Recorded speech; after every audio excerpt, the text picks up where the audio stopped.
Halo Sobat Anime, di video kali ini Petualang Anime akan membahas spoiler dan Machi Volume 20 Part 4 yang berisi tentang kegilaan dari segel One Eye Black Dragon serta ujian terakhir dari Orario Piat yang akan dihadapi oleh Belkrane. Terima kasih untuk Fajar.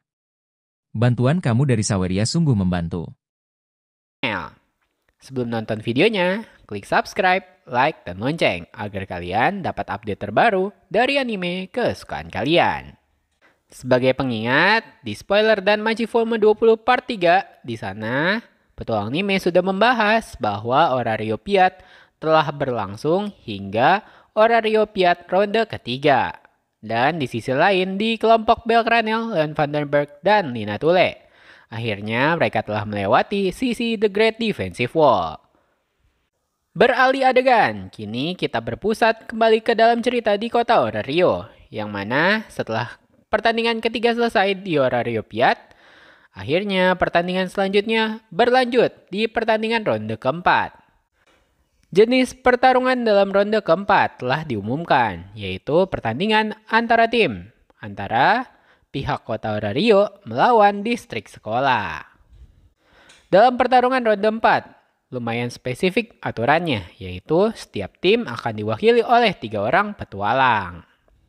Seperti halnya pada Orario Piat dalam ronde 1, ronde 2, dan ronde 3. Meskipun distrik sekolah tidak mempunyai nama-nama petualang yang sangat tenar, akan tetapi distrik sekolah mampu memberikan perlawanan yang cukup erat. Namun, meskipun distrik sekolah layaknya kuda hitam yang dapat membabat kemenangan di ronde 1 dan ronde 2, akan tetapi hasil tersebut tidaklah cukup untuk distrik sekolah, yang mana ternyata di ronde 3 serta ronde 4 distrik sekolah harus mengalami kekalahan.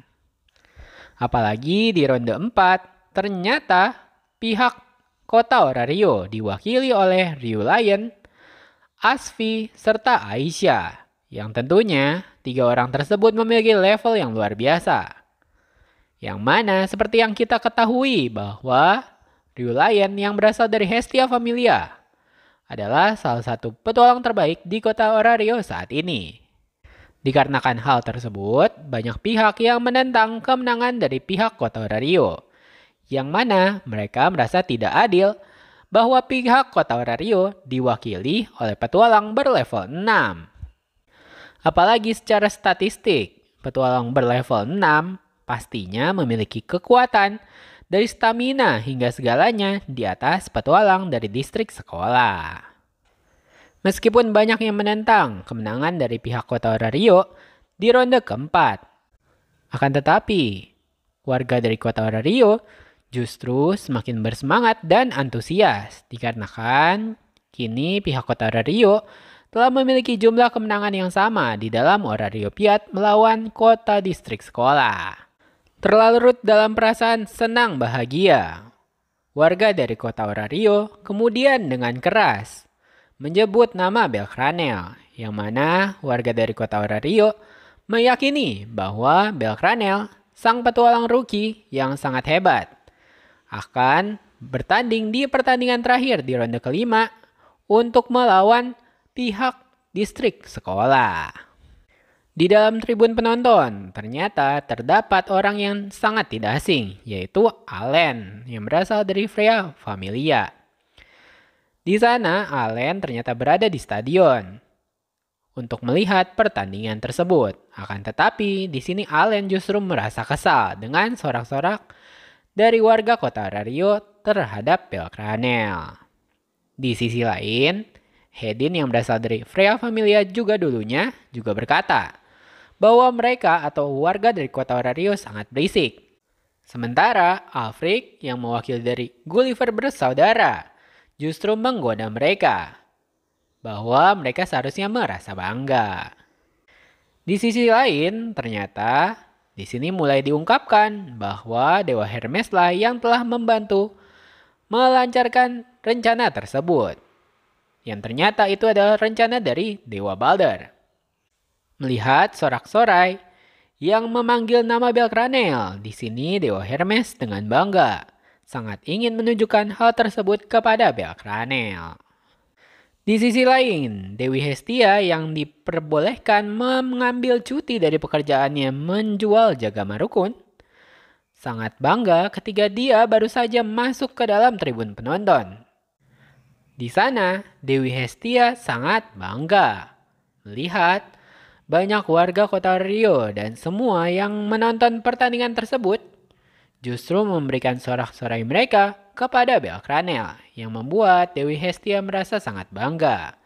Dikarenakan secara tidak langsung, Belkranel telah diakui sebagai petualang yang sangat luar biasa. Berpindah adegan, kini kita mengambil posisi cerita ke dalam kelompok Belkranel. Yang mana akhirnya kelompok Belkranel, Leon van der Berg, dan Nina Tule diketahui telah tiba di tempat tujuan mereka. Di sana, Belkranel dan kawan-kawan melihat tornado yang menjulang tinggi, seperti Menara Babel di kota Rio. Yang tentunya saking besarnya tornado tersebut, bahkan terlihat sangat mencekamkan ketika berada di sekitar tornado itu. Dikatakan bahwa tornado itu bahkan cukup besar untuk menelan sebuah kota raksasa. Melihat kebingungan dari Belkranel yang takjub dengan tornado tersebut, Leon van der Berg kemudian mengambil inisiatif untuk menjelaskan situasi tersebut kepada Belkranel. Yang mana dikatakan bahwa Leon mengatakan itu adalah kekuatan dari spirit roh yang digunakan untuk menyegel One Eye Black Dragon. Untuk mencegah monster legendaris tersebut meninggalkan wilayah tersebut.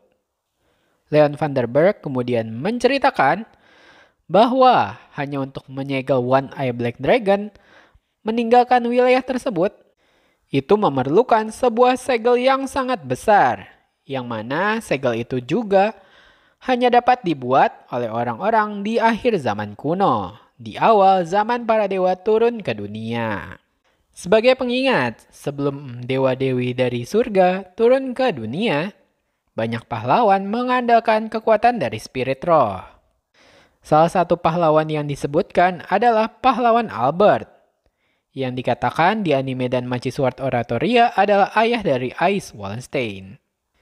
Saking kuatnya pahlawan Albert, di sini meskipun pahlawan Albert dibantu oleh banyak spirit roh, akan tetapi, pahlawan Albert tidak mampu mengalahkan monster naga yang kini disebut dengan One Eye Black Dragon.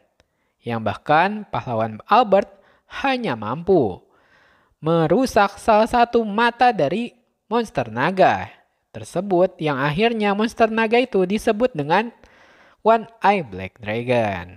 Setelah berhasil melukai salah satu mata dari One Eye Black Dragon, hal itu membuat monster One Eye Black Dragon melarikan diri ke wilayah utara benua dan Machi. Saking kuatnya monster naga itu, bahkan One Eye Black Dragon masih mampu mengeluarkan perintah kepada semua monster naga di seluruh dunia bawah untuk berkumpul menuju ke benua utara dan Machi. Para dewa dan dewi menduga keputusan yang dilakukan oleh One Eye Black Dragon untuk meminta semua naga pindah ke wilayah utara itu dilakukan untuk memberikan makanan kepada One Eye Black Dragon agar One Eye Black Dragon dapat memulihkan salah satu matanya yang hilang. Tidak tinggal diam melihat kekejaman yang dilakukan oleh monster One Eye Black Dragon pada masa itu. Sebagian besar roh yang sangat kuat akhirnya memilih untuk mengorbankan diri mereka untuk membuat segel raksasa yang akhirnya dapat menjebak beberapa naga kuat hingga One Eye Black Dragon di dalamnya. Hasilnya, wilayah yang kini ditutupi oleh tornado besar tersebut akhirnya disebut dengan Lembah Naga. Meskipun segel yang diciptakan oleh spirit roh di masa lalu untuk menyegel One Eye Black Dragon terbilang sangat kuat. Akan tetapi, setiap kali One Eye Black Dragon mengeluarkan suara auman, suara itu cukup untuk membuat distorsi pada segel One Eye Black Dragon, yang menyebabkan ada naga lain yang berhasil melarikan diri dari segel tersebut. Yang akhirnya naga-naga yang melarikan diri tersebut akhirnya menyebabkan kehancuran luar biasa di dunia dan Machi. Melihat kehancuran serta dampak yang sangat besar oleh monster naga yang berhasil melarikan diri dari segel One Eye Black Dragon, pihak distrik sekolah kemudian mengambil tindakan dengan cara memasang sebuah alat penghalang khusus. Alat itu dipasang di dasar tornado segel. Itu digunakan untuk menjaga dan juga untuk memperkuat segel One Eye Black Dragon saat ini. Setelah mendapat penjelasan rinci dari Leon Vanderberg, kini Bel Cranel, Leon Vanderberg, dan Nina Tule berjalan mendekati tornado itu. Segera setelah itu, Leon Vanderberg memberikan instruksi kepada Nina Tule untuk mengeluarkan sebuah bola kristal cahaya di dalam ranselnya. Bel Cranel mengira fungsi dari bola kristal yang dikeluarkan oleh Nina Tule adalah untuk memberikan pandangan atau memberikan bayangan kepada Bel Cranel tentang apa yang terjadi di dalam tornado itu melalui tampilan di atas awan.